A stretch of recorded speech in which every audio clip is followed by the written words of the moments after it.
కొంచెం జీర, ముందుగానే కట్ చేసి పెట్టుకున్న ఆనియన్స్, కాకరకాయ ముక్కలకి సమానంగా ఆనియన్స్ కట్ చేసి పెట్టుకోవాలి. మంచిగా వేయించుకోవాలి. 2 పచ్చిమిరపకాయలు, కరివేపాకు వేసి వేయించుకోవాలి.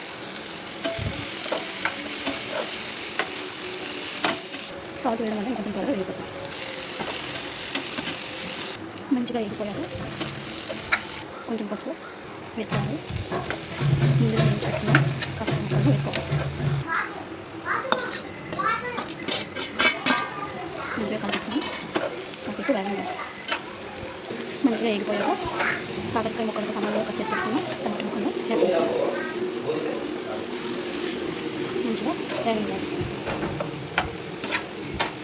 మంచిగా వేగిపోయాక కారం, సాల్ట్ ముందు కొంచెం వేసాం కదండి, కొంచెం తగ్గించి వేసుకోవాలి. జీరా, ధనియా పొడి వేసి మంచిగా ఒక 2 minutes వేగనివ్వాలి.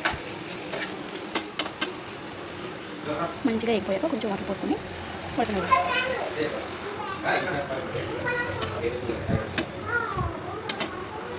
ఒక 5 minutes మూత పెట్టి ఉడికించుకోవాలి.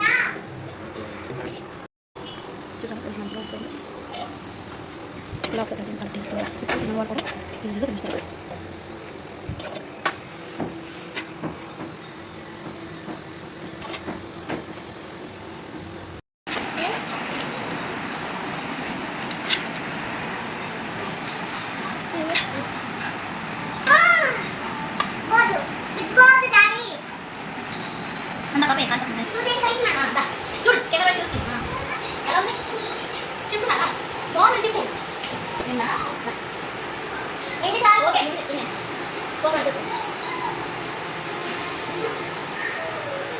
Konti na, sakto.